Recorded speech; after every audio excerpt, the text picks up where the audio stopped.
Student for defence academy के YouTube channel में आपका स्वागत है।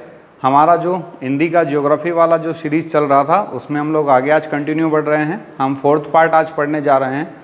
बच्चों कल हम लोगों ने भारत का अक्षांशीय और देशांतरी विस्तार हम लोगों ने देख लिया था। भारत का अक्षांशीय विस्तार हम लोगों ने देखा था कि जो कन्याकुमारी है, इस कन्याकुमारी के यहाँ से भारत का अक्षांशीय विस्तार हम लोगों ने देखा था कहाँ तक, इंदिरा कॉल तक, है ना। आप लोगों को पता है 8 डिग्री 4 मिनट उत्तरी अक्षांश रेखा से हम शुरू हुए थे और हमारा भारत का अक्षांशीय विस्तार हमने कहाँ तक देखा था, 37 डिग्री 6 मिनट उत्तरी अक्षांश तक हम लोगों ने देखा था। ठीक है, ये देशांतरी विस्तार भी हमारा हो गया था। गुजरात से लेके कहाँ तक, अरुणाचल प्रदेश तक हमने देख लिया था बच्चों कि गुजरात वाला जो क्षेत्र है हमारा, इस गुजरात वाले क्षेत्र में हम लोगों ने बताया था कहाँ से 68 डिग्री 7 मिनट, है ना, 68 डिग्री 7 मिनट पूर्वी देशांतर से, ठीक है, कहाँ तक हम लोग जा रहे थे, यहाँ 97 डिग्री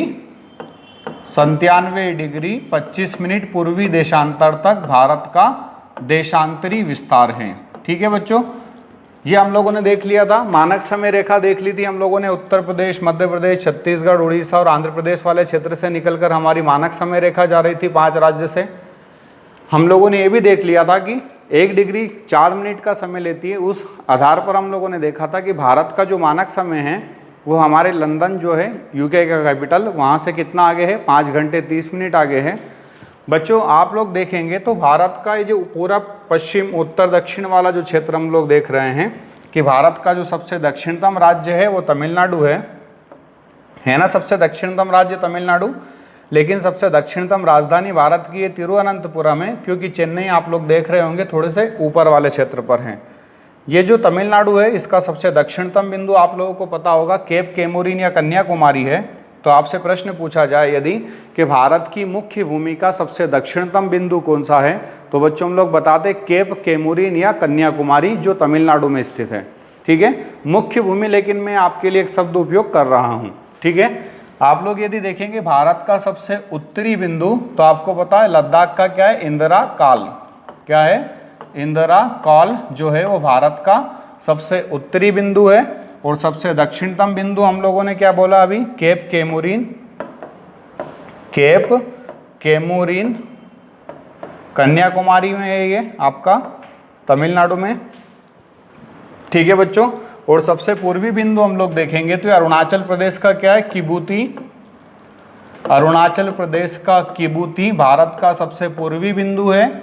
और सबसे पश्चिमी बिंदु हम लोग देखेंगे तो ये गुजरात का कच्छ वाला जो भाग है, यहाँ पर हम लोगों को देखने को मिलेगा गोहार मोती। ठीक है, तो याद रखिएगा भारत का सबसे पूर्वी बिंदु अरुणाचल प्रदेश का किबूती, भारत का सबसे पश्चिमतम बिंदु गुजरात का गोहार मोती, भारत का सबसे उत्तरी बिंदु इंदिरा कॉल है, और भारत का सबसे दक्षिणतम बिंदु मुख्य भूमि का केप केमुरिन है। ठीक है, यदि आपसे भारत का सबसे दक्षिणतम बिंदु पूछा जाता है तो आपको पता होगा ये ग्रेट निकोबार है। इस ग्रेट निकोबार में हम लोग इंदिरा पॉइंट को बताते हैं। किसको बताते हैं, इंदिरा पॉइंट। ठीक है, मुख्य भूमि का यदि पूछेगा तो मुख्य भूमि का हम लोग क्या बता रहे हैं, केप केमुरिन। लेकिन यदि भारत का सबसे साउथ मोस्ट पूछ रहा है, सबसे दक्षिणतम पूछ रहा है, तो हम लोग किसको बताएंगे, इंदिरा पॉइंट को। ठीक है, और इंदिरा पॉइंट ज़्यादा नीचे है केप केमुरिन से, इसीलिए हम लोग देख रहे थे कि 8 डिग्री 4 मिनट उत्तरी अक्षांश रेखा को स्पर्श करता है, जबकि इंदिरा पॉइंट कितने को स्पर्श करता है, 6 डिग्री 4 मिनट को।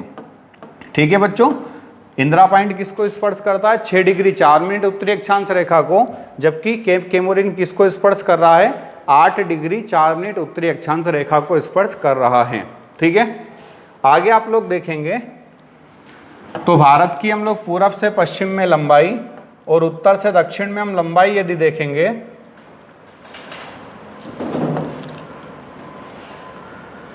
बच्चों, यहाँ ये पूरब से पश्चिम वाला जो क्षेत्र है, यानी कि भारत की पूरब से पश्चिम में जो लंबाई है वो कितनी है, 2933 किलोमीटर। कितनी है, 2933 किलोमीटर, 2933 किलोमीटर भारत की पूर्व से पश्चिम में लंबाई है। पूर्व से पश्चिम में जो लंबाई है वो कितनी है, 2933। और उत्तर से दक्षिण में हम लोग देखेंगे तो उत्तर से दक्षिण में भारत की लंबाई हम लोगों को कितनी मिलती है? 3214 किलोमीटर। कितनी मिलती है? 3214, 3214 किलोमीटर। ठीक है ना। कहाँ से कहाँ तक है ये? इंदिरा कॉल से लेके केप केमोरिन तक। ठीक है बच्चों। तो भारत की पूर्व से पश्चिम में लंबाई कितनी है? 2933 किलोमीटर, और उत्तर से दक्षिण में लंबाई कितनी है? 3214 किलोमीटर। यानी कि भारत पूर्व से पश्चिम में 2933 किलोमीटर और उत्तर से दक्षिण में कितना है? 3214 किलोमीटर। आप लोगों ने देखा होगा कि भारत की कुल जो क्षेत्रफल है, भारत का कुल क्षेत्रफल हम कितना बताते हैं? 32,87,263 वर्ग किलोमीटर। वर्ग किलोमीटर। भारत का जो कुल क्षेत्रफल है वो कितना है? 32,87,263 वर्ग किलोमीटर, जो हम लोग देखेंगे पूरे विश्व का कितना प्रतिशत है? 2.42%, 2.42% है। ठीक है बच्चों, याद रहेगा। भारत का कुल क्षेत्रफल कितना है? 32,87,263 वर्ग किलोमीटर, जो हमारे पूरे विश्व का कितना प्रतिशत है? 2.42%। इस आधार पर यदि हम लोग देखेंगे तो भारत विश्व का कौन सा सबसे बड़ा देश है क्षेत्रफल की दृष्टि से? तो हम लोग बताते हैं 7वां सबसे बड़ा देश है। कौन सा सबसे बड़ा है? 7वां सबसे बड़ा है। ठीक है, 7वां। तो आप लोग देखेंगे इसके पहले 6 बड़े देश कौन से हैं? तो आप लोग देखिए यहाँ ये नॉर्थ अमेरिका कुछ इस प्रकार से हम लोगों को दिखाई देता है। ये साउथ अमेरिका है। ठीक है, ये यूरोप आपको कुछ इस तरीके से यहाँ पर दिखाई देता है। ये अफ्रीका कॉन्टिनेंट है हमारा, अफ्रीका महाद्वीप है।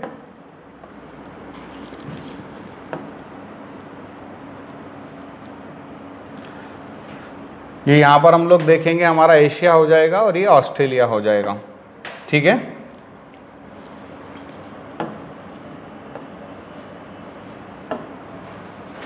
देखिए सबसे बड़ा जो देश है हमारे विश्व का वो यहाँ पर रूस है। ठीक है, अब आपको पता होगा ये रूस का कुछ हिस्सा एशिया महाद्वीप में है और ये यहाँ कुछ यूरोप में भी है।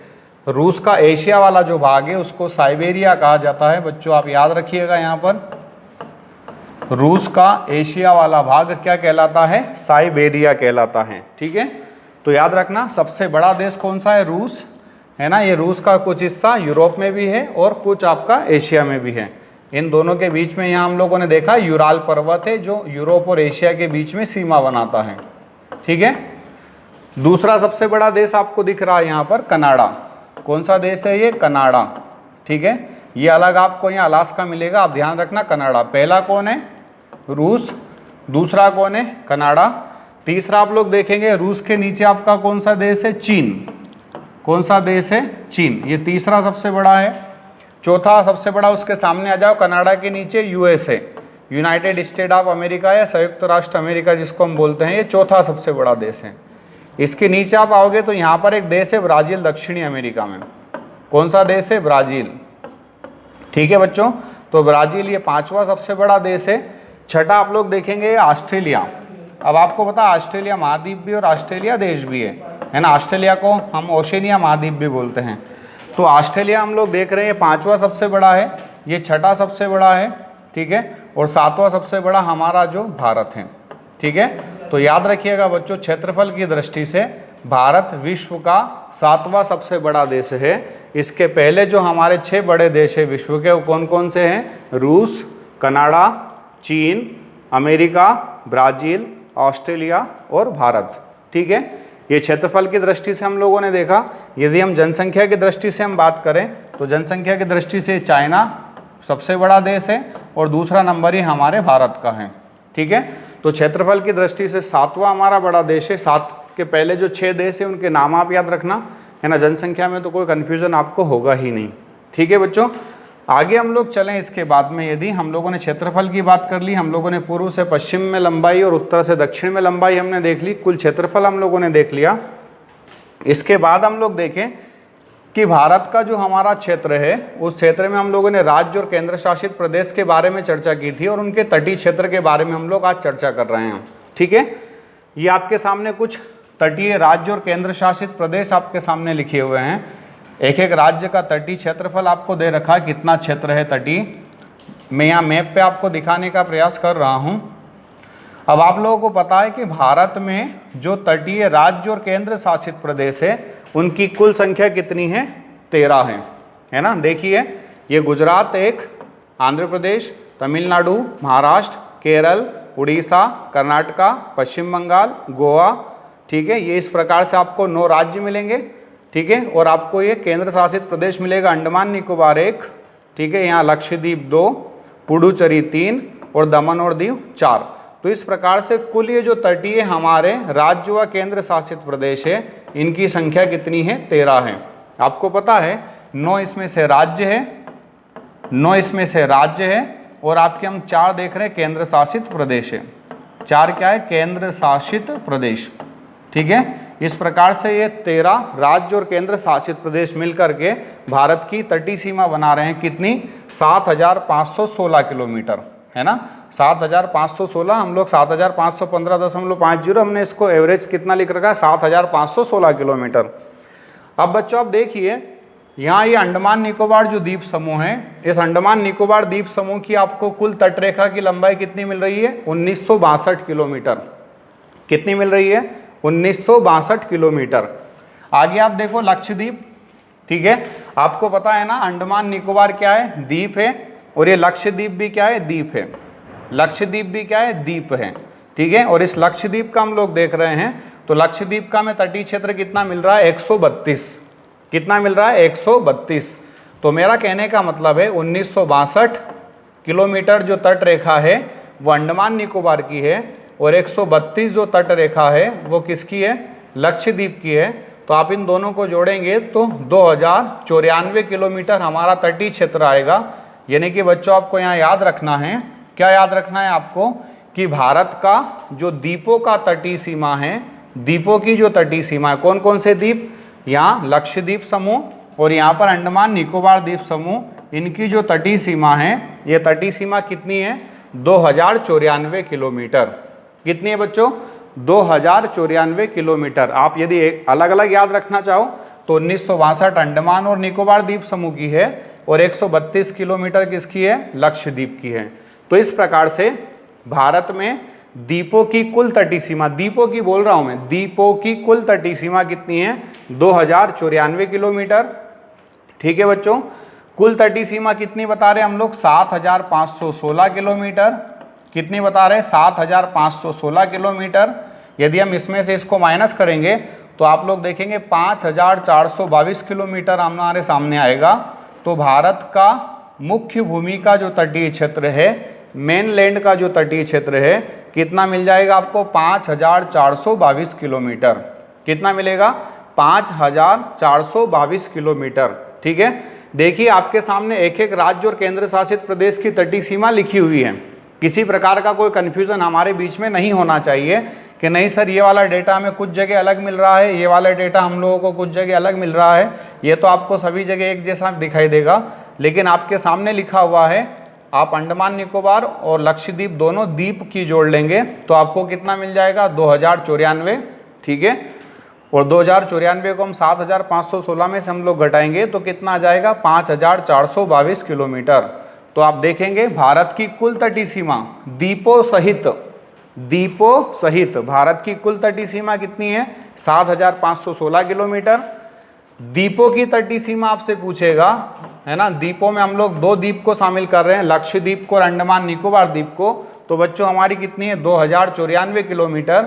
और यदि सिर्फ हमसे काय की पूछेगा वो मुख्य भूमि की, यानी कि इस लक्षद्वीप को हटा दिया जाए, अंडमान निकोबार द्वीप को हटा दिया जाए, सिर्फ हम गल्फ ऑफ कच्छ से ऐसे चले, ठीक है। और यहाँ पश्चिम बंगाल तक का यदि हम तटीय क्षेत्र देखेंगे तो ये हमें कितना मिलेगा? 5,422 किलोमीटर, ठीक है। और यदि हमसे द्वीपों का पूछा जाएगा तो द्वीपों का तटीय क्षेत्र हम लोग कितना बता रहे हैं बच्चों? 2094 किलोमीटर, ठीक है। और यदि कुल पूछेगा द्वीपों और ये मुख्य भूमि का मिला करके तो हम कितना बता रहे हैं? 7,516 किलोमीटर, ठीक है। याद रह जाएगा 7,516 किलोमीटर कुल क्षेत्र है। द्वीपों को मिलाकर और मुख्य भूमि को मिलाकर, मुख्य भूमि का 5,422 है, 5422 किलोमीटर है और द्वीपों का कितना? 2094 किलोमीटर है। ठीक है बच्चों, अब एक एक राज्य की हम लोग बात कर लें। तो एक एक राज्य आपके सामने लिखे हुए हैं यहाँ पर। भारत का सबसे अधिक तटीय सीमा वाला जो राज्य है हमारा, वो सबसे अधिक तटीय सीमा वाला राज्य आपको दिख रहा है गुजरात। ठीक है, राज्य बोल रहा हूं मैं, है ना। इसका तटीय क्षेत्र कितना है? 1214। विविध में भी हमसे प्रश्न पूछा जाता है कि भारत का सबसे अधिक तटीय सीमा वाला राज्य कौन सा है, तो 1214 किलोमीटर है। ठीक है, फिर दूसरा हम देखेंगे दक्षिण भारत का सबसे अधिक, क्या देखेंगे? दक्षिण भारत का सबसे अधिक तटीय सीमा वाला राज्य। दक्षिण भारत का सबसे अधिक तटीय सीमा वाला राज्य कौन सा है? आंध्र प्रदेश। कितना है इसका तटीय क्षेत्र? 973 किलोमीटर। ठीक है, सबसे कम तटीय सीमा वाला जो राज्य है हमारा वो गोवा है। गोवा का तटीय सीमा कितनी है? 101 किलोमीटर। ठीक है, तो देखो सबसे ज़्यादा तटीय सीमा वाला गुजरात है ना। सबसे बड़ी तटीय सीमा वाला राज्य कौन सा है हमारा? गुजरात। और सबसे छोटी तटीय सीमा वाला राज्य कौन सा है? सबसे छोटी तटीय सीमा वाला राज्य है गोवा। ठीक है, याद रह जाएगा, गुजरात, गोवा। गुजरात बड़ी तटीय सीमा वाला और गोवा सबसे छोटी तटीय सीमा वाला। और दक्षिण भारत का पूछेगा तो हम किसको बता रहे बच्चों? आंध्र प्रदेश को। अब लेकिन केंद्र शासित प्रदेश की जहाँ बात होगी, अब आपको पता है हमारे पास में 8 केंद्र शासित प्रदेश है ना। अब जो लद्दाख है और जम्मू कश्मीर है, उनकी तो कोई तटीय सीमा है नहीं, वो तो कहीं कोई तट आपके पानी की सीमा को स्पर्श करते नहीं है, सागर महासागर की। ना चंडीगढ़ टच करता है, ना ही दिल्ली टच करती है। ठीक है, तो ये चारों क्या है? तटीय आपके केंद्र शासित प्रदेश नहीं हैं। लेकिन आप देख रहे होंगे बच्चों, ये अंडमान निकोबार जो द्वीप समूह है, ये अंडमान निकोबार जो द्वीप समूह है, ये सबसे अधिक तटीय सीमा वाला केंद्र शासित प्रदेश है। यदि हमसे पूछा जा रहा है कि बताइए भारत का सबसे अधिक तटीय सीमा वाला केंद्र शासित प्रदेश कौन सा है, तो हम लोग बताएंगे अंडमान निकोबार द्वीप समूह है। अंडमान निकोबार द्वीप समूह का तटीय सीमा कितनी है? 1962 किलोमीटर। ठीक है, और यदि सबसे कम तटीय सीमा पूछी जाएगी तो आप देख रहे हैं दीव जो है, दमन दीव वाला दीव, इसकी जो तटीय सीमा देख रहे हैं हम लोग कितनी है? 42 किलोमीटर है। ठीक है बच्चों, यहाँ तक आपको समझ में आया होगा कि भारत की कुल तटीय सीमा है 7516 किलोमीटर, द्वीपों की तटीय सीमाएं 2094 किलोमीटर, मुख्य भूमि की तटीय सीमाएं 5422 किलोमीटर। सबसे अधिक तटीय सीमा वाला राज्य है गुजरात, सबसे कम तटीय सीमा वाला राज्य है गोवा। दक्षिण भारत का सबसे अधिक तटीय सीमा वाला राज्य है आंध्र प्रदेश, सबसे अधिक तटीय सीमा वाला केंद्र शासित प्रदेश है अंडमान निकोबार, और सबसे कम तटीय सीमा वाला केंद्र शासित प्रदेश हमारा कौन सा है? दमन या दीव है ना। कितना है? 42 किलोमीटर। ठीक है, तो इस प्रकार से तटीय सीमा हम लोगों ने देखी। इसी प्रकार से बच्चों हम लोग देखेंगे यहाँ पर कि हमारे भारत में जो 28 राज्य है, ठीक है, और 8 केंद्र शासित प्रदेश हैं। ठीक है, तो जब से हम लोग देखें कुछ हम लोगों ने संयोजन किया है या पुनर्गठन हम लोगों ने किया, रीऑर्गेनाइजेशन हम लोगों ने किया है, जब से उनके क्षेत्रफल वगैरह में थोड़ा बहुत कुछ परिवर्तन हम लोगों को केंद्र शासित प्रदेश में दिखाई दे रहा है। वो परिवर्तन क्या दिखाई दे रहा है ये आप लोग देखेंगे। भारत के कुछ राज्य हमारे, ठीक है, इन राज्यों का आपको क्षेत्रफल दे रखा है और भारत में उनका कितना परसेंटेज है क्षेत्रफल का। तो हम लोग सारे के सारे राज्य ना देखते हुए सबसे बड़े और सबसे छोटे की यहाँ बात करेंगे। जो बच्चे एनडीए वाले हैं उनको ये सारे भी याद रखना पड़ेगा, क्योंकि वो रेंडमली आपको कहीं से भी 4 स्टेट के नाम उठाकर दे देगा और आपसे पूछ लेगा कि बताइए इसमें से सबसे अधिक क्षेत्रफल वाला राज्य कौन सा है और सबसे कम क्षेत्रफल वाला राज्य कौन सा है। ठीक है बच्चों, तो यहाँ हम लोग क्या पढ़ने वाले हैं कि भारत के जो राज्य हैं उनको हम देखने वाले हैं कि उन राज्य का क्षेत्रफल कितना है, सबसे बड़ा राज्य कौन सा है क्षेत्रफल की दृष्टि से, सबसे छोटा राज्य कौन सा है, और सबसे बड़ा केंद्र शासित प्रदेश और सबसे छोटा केंद्र शासित प्रदेश हमारा कौन सा है। ठीक है बच्चों, देखिए सबसे पहले क्षेत्रफल की दृष्टि से हम बता रहे हैं कि राजस्थान सबसे बड़ा राज्य हमारे भारत का। ठीक है, इस राजस्थान का हम क्षेत्रफल देख रहे हैं, है ना, 342,239 इसका वर्ग किलोमीटर क्षेत्र है, और लगभग हमारे पूरे भारत का जो क्षेत्रफल है उसका, इस एरिया का, उसका कितना परसेंट है इसके पास में? 10.41%। ठीक है, 10.41% क्षेत्रफल अकेला कौन घेरा हुआ है? राजस्थान। तो भारत का सबसे बड़ा जो राज्य क्षेत्रफल की दृष्टि से वो कौन सा है? राजस्थान है। कौन सा है? राजस्थान। ठीक है, सबसे बड़ा। दूसरा सबसे बड़ा हम लोग देख रहे हैं मध्य प्रदेश है, जिसका एरिया 308,255, कहीं कहीं आपको 205 भी मिलता है, 308,205 है ना, या 245 भी आपको मिलेगा, 9.37 या 9.38 के समथिंग आपको परसेंटेज मिलेगा। ठीक है, आप याद रखिएगा सबसे बड़ा राज्य राजस्थान है, फिर मध्य प्रदेश है, फिर महाराष्ट्र है, ठीक है, उत्तर प्रदेश है। आप लोग देखेंगे पहले आंध्र प्रदेश हुआ करता था इनके बीच में, लेकिन जब तेलंगाना अलग हो गया तो आंध्र प्रदेश की लोकेशन आप देख रहे हैं 8वें नंबर पर चली गई है। ठीक है, उत्तर प्रदेश के बाद गुजरात, कर्नाटका, उड़ीसा, आंध्र प्रदेश, छत्तीसगढ़, तमिलनाडु, तेलंगाना, बिहार, पश्चिम बंगाल, अरुणाचल प्रदेश के नीचे हम जाएंगे झारखंड, असम, हिमाचल प्रदेश, उत्तराखंड, पंजाब, हरियाणा, केरल, मेघालय, मणिपुर, मिजोरम, नागालैंड, त्रिपुरा, सिक्किम और गोवा। इस प्रकार से 28 स्टेट आपको डिक्रीजिंग ऑर्डर में याद करना है, एरिया वाइज। किस वाइज आपको? एरिया वाइज, है ना। भारत के जो राज्य है 28, उनको आपको एरिया के घटते क्रम में आपको अरेंज करना है। जो बच्चे नेवी एयर फोर्स आर्मी वाले उनको सारे नहीं करना है, वो सिर्फ ऊपर के 2-3 और नीचे के 2-3 याद करने के काम हो जाएगा। लेकिन एनडीए सीडीएस वाले जो बच्चे हैं उनको इन सभी 28 राज्य का घटता हुआ क्रम आपको कहाँ से, राजस्थान से लेके गोवा तक आपको याद रखना पड़ेगा, क्योंकि आपको रैंडमली बीच में से उठा करके 4 राज्य दे दिए जाएंगे और उनका क्रम या तो आपसे बढ़ते क्रम में या घटते क्रम में आपसे पूछ लिया जाएगा कि क्षेत्रफल की दृष्टि से बताइए इन 4 राज्यों को आपको घटते क्रम में जमाना है या बढ़ते क्रम में जमाना है। ठीक है बच्चों, तो सबसे बड़ा और सबसे छोटा हम लोगों ने देख लिया कि सबसे बड़ा राज्य हमारा क्षेत्रफल में राजस्थान है और सबसे छोटा राज्य हमारा क्षेत्रफल में कौन है? गोवा है। ठीक है, आगे हम क्षेत्रफल में किसकी बात करें? हमारे केंद्र शासित प्रदेश की। ये आपके 8 केंद्र शासित प्रदेश आपके सामने हैं। आपको दिख रहा होगा लद्दाख वर्तमान में सबसे बड़ा केंद्र शासित प्रदेश है क्षेत्रफल में, है ना। इंपॉर्टेंट चीज़ अब हम लोगों को यहाँ जो करेक्ट करना है कि वर्तमान में क्षेत्रफल में सबसे बड़ा केंद्र शासित प्रदेश कौन सा? लद्दाख। 59,146 किलोमीटर हम लोगों को लगभग इसका क्षेत्रफल मिल रहा है। और सबसे छोटा आपको पता ही है लक्षद्वीप है, पहले से ही है ना। पहले हम अंडमान निकोबार को सबसे बड़ा बताते थे और लक्षद्वीप को सबसे छोटा बताते थे बच्चों। अब हम लोगों को क्या करना है कि भारत का जो सबसे बड़ा केंद्र शासित प्रदेश है क्षेत्रफल की दृष्टि से वो लद्दाख है। ठीक है, और सबसे छोटा जो हमारा केंद्र शासित प्रदेश है क्षेत्रफल की दृष्टि से वो लक्षद्वीप है। ठीक है, डबल एल याद रख लेना आपके, लद्दाख बड़ा और लक्षद्वीप क्या है? छोटा। और वहाँ पर हम लोगों ने देखा राजस्थान सबसे बड़ा और गोवा सबसे छोटा। ठीक है, गोवा 2 जगह आ रहा है, तटीय सीमा में भी सबसे कम तटीय सीमा गोवा की है। ठीक है, वहाँ पर भी आप लोगों को याद रखना है बच्चों। और दूसरा क्षेत्रफल में भी हम लोग बोल रहे हैं कि क्षेत्रफल में भारत का जो सबसे कम क्षेत्रफल वाला राज्य है, आप लोग देख रहे हैं 3,702 वर्ग किलोमीटर के समथिंग मात्र उसका क्षेत्रफल है, जिसमें 2 ही जिले हैं। ठीक है, जिसकी राजधानी पणजी है। तो इस प्रकार से सबसे छोटा जो आपका राज्य होगा क्षेत्रफल में वो गोवा होगा और सबसे बड़ा जो राज्य होगा क्षेत्रफल में वो राजस्थान होगा। ठीक है, आगे हम लोग जब चले यहाँ से, हम लोगों ने केंद्र शासित प्रदेश और राज्य की हम लोगों ने घटते क्रम में बात कर ली। यहाँ पर आप केंद्र शासित प्रदेश को बच्चों एक बार फिर से देख लीजिए। सबसे ज़्यादा क्षेत्रफल आपको लद्दाख का दिख रहा है, उसके बाद आप देख रहे हैं जम्मू कश्मीर है, फिर हमारा अंडमान निकोबार जो पहले सबसे बड़ा केंद्र शासित प्रदेश हुआ करता था, फिर दिल्ली आप देखेंगे 1483 किलोमीटर है, फिर नेक्स्ट हम लोग देखेंगे हमारा पुडुचेरी है 492 किलोमीटर। ठीक है, फिर नेक्स्ट हम लोग देख रहे हैं चंडीगढ़ है 114 किलोमीटर, दादरा नगर हवेली और दीव है 603 किलोमीटर और सबसे छोटा लक्षद्वीप है मात्र 32 किलोमीटर का, 32 किलोमीटर का।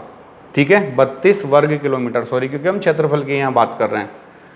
तो बच्चों यहाँ आप लोगों ने देख लिया कि क्षेत्रफल की दृष्टि से भारत के राज्य और केंद्र शासित प्रदेश के बारे में हम लोग यहाँ पर चर्चा कर चुके हैं। हम लोगों ने फैक्ट की बात कर ही ली है, सामान्य परिचय हम लोगों ने सारा देख लिया, पूरब से पश्चिम में लंबाई, अक्षांशीय विस्तार, देशांतरी विस्तार। ठीक है, मानक समय रेखा 82.5 डिग्री, 5 घंटे 30 मिनट हमारा समय आगे, ये सारी चीज़ें हम लोगों ने देख चुकी हैं। आगे जब हम बात करेंगे तो नेक्स्ट हमारा जो सेकंड टॉपिक आता है, ये सामान्य परिचय हमारा कंप्लीट हो गया बच्चों। ठीक है, सामान्य परिचय वाला जो पार्ट था हमारा ये कंप्लीट हो गया। आप जो एनडीए और सीडीएस वाले जो विद्यार्थी हैं, ठीक है, एनडीए और सीडीएस वाले विद्यार्थियों के लिए मैं बेटा एक चीज़ और कहना चाहूँगा कि आप लोग क्या करेंगे, जो आपका मैप है, ठीक है, इस मैप में आप देखेंगे आपके सभी के पास में एटलस होगा, जिनके पास नहीं वो खरीद के आप लोग देख लें, क्योंकि एनडीए सीडीएस की आप यदि एग्ज़ाम देने जा रहे हैं और आप ज्योग्राफी पढ़ रहे हैं और आपके पास यदि एटलस नहीं है तो आपसे ज्योग्राफी के कुछ क्वेश्चन नहीं बनेंगे, या हो सकता है ज्योग्राफी आपको उतनी अच्छे से समझ में नहीं आएगी बिना एटलस के। ठीक है, तो आप एटलस में जब आप देखेंगे तो आपका जो एटलस का फर्स्ट पेज में जहाँ आपका इंडिया का पॉलिटिकल मैप आपको मिलेगा, वहाँ पर इस तरह से मैप आपको दिखाई देगा। तो आप लोग क्या करेंगे, ऊपर से आप स्टार्ट करेंगे। जैसे हमारा लद्दाख केंद्र शासित प्रदेश है, आप देखेंगे ये लद्दाख की जो सीमा है हमारे भारत के 2 राज्य व केंद्र शासित प्रदेश से लगी हुई है। एक राज्य है हिमाचल प्रदेश और दूसरा आप लोग देख रहे हैं जम्मू कश्मीर, ये क्या केंद्र शासित प्रदेश है। यानी कि लद्दाख जो है कितने राज्य व केंद्र शासित प्रदेश के साथ अपनी सीमा को स्पर्श कर रहा है, 2 के साथ। वो अंतर्राष्ट्रीय सीमा की बात अब मैं नहीं कर रहा हूँ बेटा, आप लोग सुन लेना ध्यान से। अब मैं कि भारत का कोई राज्य या केंद्र शासित प्रदेश भारत के ही कितने राज्य व केंद्र शासित प्रदेश से घिरा हुआ है उसके बारे में हम लोग चर्चा कर रहे हैं। ठीक है बच्चों, क्या हम लोग चर्चा कर रहे हैं यहाँ पर कि भारत का जो राज्य या केंद्र शासित प्रदेश है वो भारत के ही कितने राज्य व केंद्र शासित प्रदेश से घिरा हुआ है उसके बारे में आप लोगों को यहाँ देखना है। ठीक है, तो जैसे लद्दाख आप लोगों ने देखा कि हिमाचल प्रदेश और जम्मू कश्मीर की सीमा को स्पर्श कर रहा है, इसी प्रकार से आपको क्या करना है, हर एक राज्य व केंद्र शासित प्रदेश, जैसे जब आप जम्मू कश्मीर की बात करोगे तो आप देख रहे होंगे कि हिमाचल प्रदेश की सीमा से लगा हुआ है, ये पंजाब की सीमा से लगा हुआ है और ये लद्दाख की सीमा से भी लगा हुआ है। ठीक है, तो आप देखेंगे 2 राज्य और 1 केंद्र शासित प्रदेश के साथ इसकी सीमा स्पर्श हो रही है। ठीक है, तो इसी प्रकार से आपको हर एक राज्य व केंद्र शासित प्रदेश को एटलस में देखना है और वो कितने राज्य या केंद्र शासित प्रदेश के साथ सीमा स्पर्श कर रहा है। सपोज मान लो ये उत्तर प्रदेश ही है, तो उत्तर प्रदेश क्या करता है, 8 राज्य और 1 केंद्र शासित प्रदेश के साथ सीमा लगाता है, सबसे ज़्यादा ये स्पर्श करता है। क्वेश्चन पूछा भी जाता है कि भारत का ऐसा कौन सा राज्य है जो अपने समीपवर्ती ज़्यादा राज्यों से घिरा हुआ है, तो ये उत्तर प्रदेश है। आप देख रहे होंगे इसके इधर बिहार है, झारखंड है, छत्तीसगढ़ है, मध्य प्रदेश है, राजस्थान है, हरियाणा है, उत्तराखंड है। तो आप लोग देखेंगे ये सबसे अधिक राज्य की सीमा को स्पर्श करता है। ठीक है, तो जैसे उत्तर प्रदेश आप लोगों ने देख लिया, बिहार आप लोगों ने देखा, झारखंड, तो एक एक राज्य आपको सारे देखना है। ठीक है, कि कौन सा राज्य अपने कितने पड़ोसी राज्य से घिरा हुआ है, उनके नंबर्स आपको याद रखना है एक एक स्टेट के, है ना। और यूनियन टेरिटरी केंद्र शासित प्रदेश आप सारे याद ना रख सको तो सिर्फ जम्मू कश्मीर और लद्दाख याद रख लेना, बाकी आपको राज्य पूरे के पूरे 28 का पता होना चाहिए कि कौन सा राज्य कितने समीपवर्ती राज्य से घिरा हुआ है। ठीक है बच्चों, ये एटलस में आपको आसानी से मिल जाएगा। आगे हम लोग देखेंगे तो ऐसे राज्य जो सिर्फ भारतीय राज्य से घिरे हुए हैं, जो किसी अंतर्राष्ट्रीय सीमा को स्पर्श नहीं करते हैं और पानी की सीमा को भी स्पर्श नहीं करते हैं, ऐसे राज्यों को हम भू आविष्टित राज्य लैंडलॉक्ड स्टेट बोलते हैं। ठीक है, अब लैंडलॉक्ड स्टेट या लैंडलॉक्ड कंट्री 2 तरह से होती है। एक ऐसा देश जो जल की सीमा को स्पर्श नहीं करता, उसको भी हम भू आविष्टित देश बोलते हैं। जैसे नेपाल और भूटान देख लो, ये नेपाल और भूटान देखो, पानी की सीमा को स्पर्श कर रहे हैं क्या? ये नहीं कर रहे हैं, कहीं भी ये सागर, महासागर और खाड़ी की सीमा को स्पर्श नहीं करते। तो ऐसे देश को हम लोग क्या बोलते हैं? भू आविष्टित देश या लैंडलॉक्ड कंट्री। तो हमारा भारत भू आविष्टित देश है क्या? नहीं है। क्यों? क्योंकि इसके आप लोग देख रहे हैं, ये बंगाल की खाड़ी है, इसके दक्षिण में हिंद महासागर, इधर अरब सागर है। ठीक है, तो भू आविष्टित देश मतलब ऐसा देश जो कहीं पर भी सागर, महासागर या खाड़ी की सीमा को स्पर्श नहीं करता है, ऐसे देश को हम भू आविष्टित देश के नाम से जानते हैं। ठीक है, लेकिन यहाँ मैं बात कर रहा हूँ कि भारत में ऐसे कितने भू आविष्टित राज्य है जो भारत की भूमि से ढके हुए, यानी कि भारत के राज्य उनको स्पर्श करते हैं, कोई दूसरा देश उनकी सीमाओं को स्पर्श नहीं करता है, पानी की सीमा भी उनको स्पर्श नहीं करती है। आपको समझ में आ जाएगा। जैसे ये मध्य प्रदेश है हमारा, देखिए भू आविष्टित राज्य है, ये चारों तरफ हमारे भारतीय राज्यों से घिरा हुआ है और कहीं पर भी पानी की सीमा को स्पर्श नहीं कर रहा है, ना तो इसके आसपास कोई सागर है, ना महासागर है, ना खाड़ी है। फिर आप देखिए छत्तीसगढ़, ये भी हमारा भू आविष्टित राज्य है। तेलंगाना आप लोग देखेंगे, ये भी हमारा कैसा राज्य है? भू आविष्टित राज्य है। यहाँ हरियाणा आप लोग देखेंगे, हरियाणा भी हमारा कैसा राज्य है? भू आविष्टित राज्य है। झारखंड आप लोग देख रहे हैं, ये भी कैसा? भू आविष्टित राज्य, ये भी किसी भी अंतर्राष्ट्रीय देश वगैरह की सीमा को स्पर्श नहीं करता है। बाकी आप लोग देखेंगे इधर असम, अरुणाचल प्रदेश, नागालैंड, मणिपुर, मिजोरम, त्रिपुरा, मेघालय, पश्चिम बंगाल, सब अंतर्राष्ट्रीय सीमा को स्पर्श करते हैं। इधर आप देख रहे हैं उत्तराखंड, हिमाचल प्रदेश, लद्दाख, ये भी सब कहीं ना कहीं अंतर्राष्ट्रीय सीमा को स्पर्श करते हैं। और ये महाराष्ट्र, कर्नाटका, तमिलनाडु, केरला, ये वाले राज्य ये जल की सीमा को स्पर्श कर रहे हैं एक तरफ। ठीक है, तो भारत में हम लोग देख रहे हैं हरियाणा, मध्य प्रदेश, छत्तीसगढ़, तेलंगाना और झारखंड, ये जो राज्य आपको दिखाई दे रहे हैं, ये राज्य कैसे भू आविष्ठित राज्य है, यानी कि ये राज्य भारतीय राज्य या केंद्र शासित प्रदेश के द्वारा ही घिरे हुए हैं। ये राज्य किसी भी अंतर्राष्ट्रीय देश की सीमा को या किसी भी जलीय सीमा को स्पर्श नहीं करते हैं। ठीक है बच्चों, ये प्रश्न भी पूछा जा चुका है एक बार, उसमें छत्तीसगढ़ ये राइट आंसर उसने दिया हुआ था। एनडीए सीडीएस में ये प्रश्न भी पूछा जा चुका है बच्चों, आप पुराने पेपर आप उठाकर देख लेना, तो आपको ये वाला प्रश्न भी वहाँ पर आसानी से मिल जाएगा। ठीक है, तो जब आप लोग ये पढ़ेंगे कि कौन सा राज्य कितने राज्य की सीमाओं को स्पर्श करता है, तो आपको ये राज्य भी वहाँ पर आसानी से दिखाई देंगे। ठीक है, तो यहाँ ये आपका इतना आप कर लेंगे तो ये आपका ज्योग्राफी का फर्स्ट जो पार्ट था सामान्य परिचय वाला, ये सामान्य परिचय वाला पार्ट हमारा कंप्लीट हो जाता है बच्चों, है ना। तो इसमें आपको महत्वपूर्ण जो चीज़ें आपको करना है मैं बता चुका हूँ पहले दिन से मैंने आपको फोकस किया हुआ। आप एटलस उठाएं, एटलस से सारे राज्यों का पहले क्रम से जमाना सीखें, उनकी राजधानियों की लोकेशन आप लोग देखें। राजधानियाँ सबको पता होती है अधिकांशतः, लेकिन आप लोग मैप में उनकी राजधानियों की लोकेशन देखें कि मैप में उस राज्य की राजधानी कहाँ पर है। ठीक है, फिर उसके बाद हम लोगों ने सामान्य परिचय में पड़ोसी देश, तटीय सीमा, इन सब के बारे में हम लोगों ने चर्चा की है। तो बच्चों इस प्रकार से हमारा भारत का सामान्य परिचय वाला जो टॉपिक था वो कंप्लीट होता है। ठीक है, नेक्स्ट हमारा जो टॉपिक रहेगा वो रहेगा भारत का प्राकृतिक विभाजन, नेचुरल डिवाइडेशन ऑफ इंडिया या natural division of India, Bharat का भौगोलिक या प्राकृतिक विभाजन। तो हम लोग देखेंगे भारत को भौगोलिक रूप से हमने कितने भागों में बांटा है नेक्स्ट वीडियो में। तो बच्चों ये यहाँ हमारा सामान्य परिचय समाप्त होता है। नेक्स्ट टॉपिक में हम मिलेंगे आपको फिर से, लेकिन जब तक हम नेक्स्ट टॉपिक बेटा स्टार्ट करेंगे, आपको मैं फिर बोलना चाह रहा हूँ आप सभी राज्यों की आप एक बार लोकेशन देख लीजिए, क्योंकि यहाँ तक तो फिर भी ठीक था। जब मैं प्राकृतिक विभाजन आपको पढ़ाऊँगा तो यदि आपको उन राज्यों की लोकेशन या स्थिति आपको पता नहीं होगी तो शायद वो आपको टॉपिक समझ में नहीं आएगा। ठीक है बच्चों, हम मिलेंगे एक नए वीडियो के साथ में, नए टॉपिक के साथ में। जय हिंद, जय भारत, वंदे मातरम।